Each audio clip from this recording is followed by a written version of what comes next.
Ujambo mpenzi mtazamaji na karibu tena katika chaneli yetu ya Habari Kuu Media, mahali pekee unapopata uchambuzi wa kina.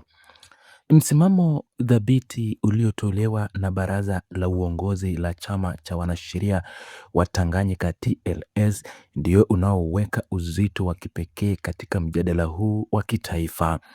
Kupitia taarifa rasmi iliyotolewa kwa vyombo vya habari na makamu wa rais wa chama hicho, wakili Laitia Petro, TLS imeweka wazi msimamo wake wa kisheria na kitaasisi. Wakili Laitia amebainisha kuwa kwa mujibu wa sheria iliyokiunda chama cha mawakili cha Tanganyika TLS ina wajibu wa msingi wa kisheria na wa kuhakikishia kuwalinda na kuwasaidia wanachama wake wote wanapokabiliwa na changamoto za kitaaluma au wanaposhambuliwa kwa sababu ya utekelezaji kwa wajibu wao. Baraza la uongozi limesisitiza kuwa kwa kuwa mashtaka hayo yanahusiana moja kwa moja na utekelezaji wa majukumu yake kama rais wa TLS, hazitasuba wala kukaa pembeni.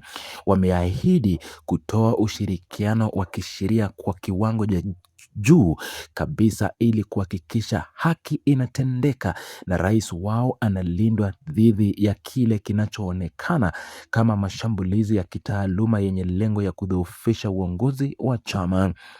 Uongozi huo pia umezima hofu wa kuahidi kutoa mrejeo wa kila na uwazi wa mara kwa mara kwa mawakili wote nchini kuhusu kila hatua ya mwenendo wa shauri hilo kwenye kamati ya maadili ya kitaifa, ili kila mwanachama afahamu vizuri mustakabali wa kiongozi wao mkuu. Kutokana na uzito wa jambo hili ambalo wengi wanalitazama kama mtihani mkubwa wa uhuru wa mawakili nchini, uongozi wa TLS umetumia fursa hii kutoa wito mzito kwa wanachama wake wote nchini Tanzania.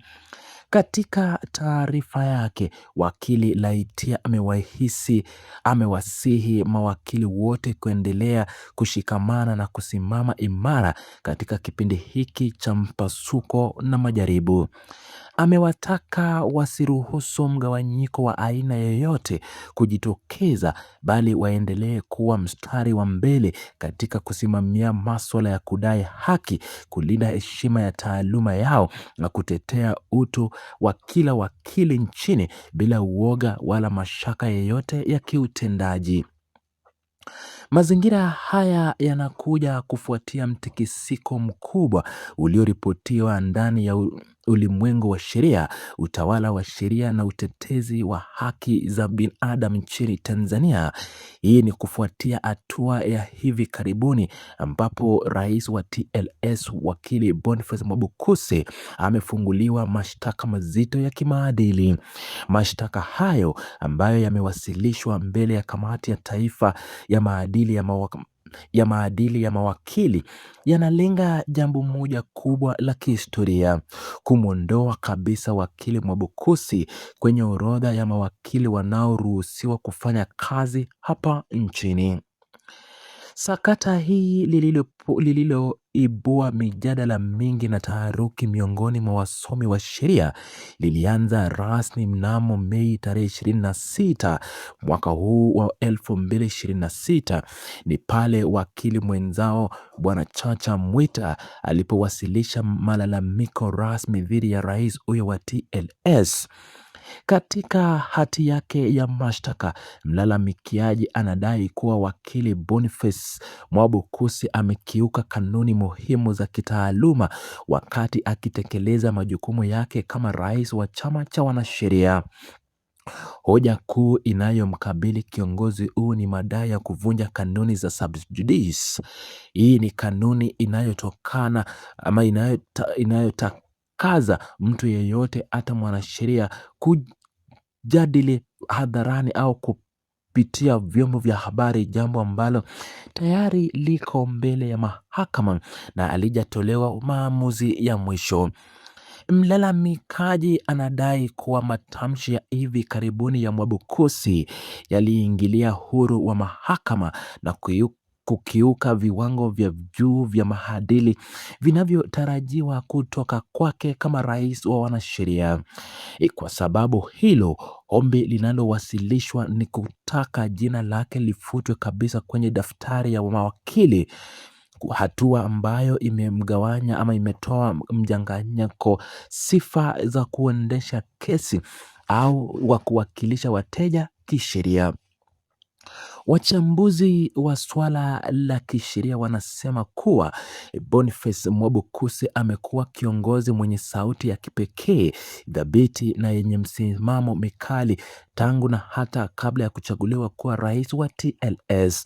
Hivyo kesi hii haitazimwa tu kama swala la kimaadili na la kawaida, bali kama kipimo cha jinsi chama hicho kinavyoweza kuhimili dhoruba, kulinda viongozi wake na kusimamia uhuru wake wa kujieleza na kukosoa mambo mbalimbali mbele ya jamii bila hofu ya kukabiliwa na rungu ya kufungiwa wakili nchini.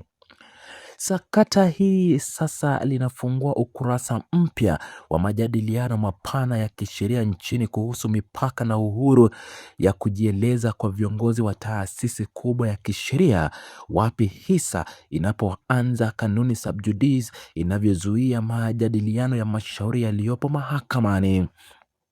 Jamii ya wanasheria, watetesi wa haki za binadamu na wananchi kwa ujumla sasa wanaelekeza macho na masikio yao kwenye kamati ya kitaifa ya maadili ya mawakili, huku kila mmoja akisubiri kuona kama malalamiko hayo yatakuwa na uzito wa kisheria au yataishia njiani baada ya utetezi dhabiti kuwasilishwa.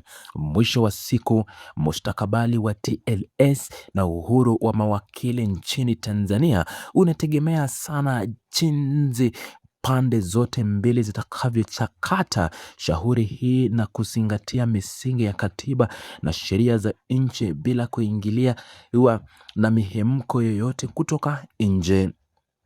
Mpenzi mtazamaji, hili ni swala zito ambalo linaendelea kuchukua sura mpya kila kukicha katika medali za kisheria na utawala wa haki hapa nchini. Sisi hapa Habari Kuu Media tunaendelea kufuatilia kwa karibu kila hatua ya ushauri na shauri hili, na kukuletea mrejesho mara tu taarifa mpya na maamuzi ya kamati yatakapojitokeza. Hakikisha unaendelea kusubscribe kwenye YouTube channel yetu hii Habari Kuu Media, kulike, kucomment na kushare kwa ndugu zako na marafiki, ili siku zote usiweze kupitwa na taarifa zote muhimu ambazo zitakuwa zinatoka kwetu. Wakati wote sisi tumechangamka na hamasa yetu ni kuendelea kukupa taarifa sahihi. Asante sana kwa kuwa nasi tangu mwanzo hadi mwisho wa uchambuzi huu wa taarifa hii maalum.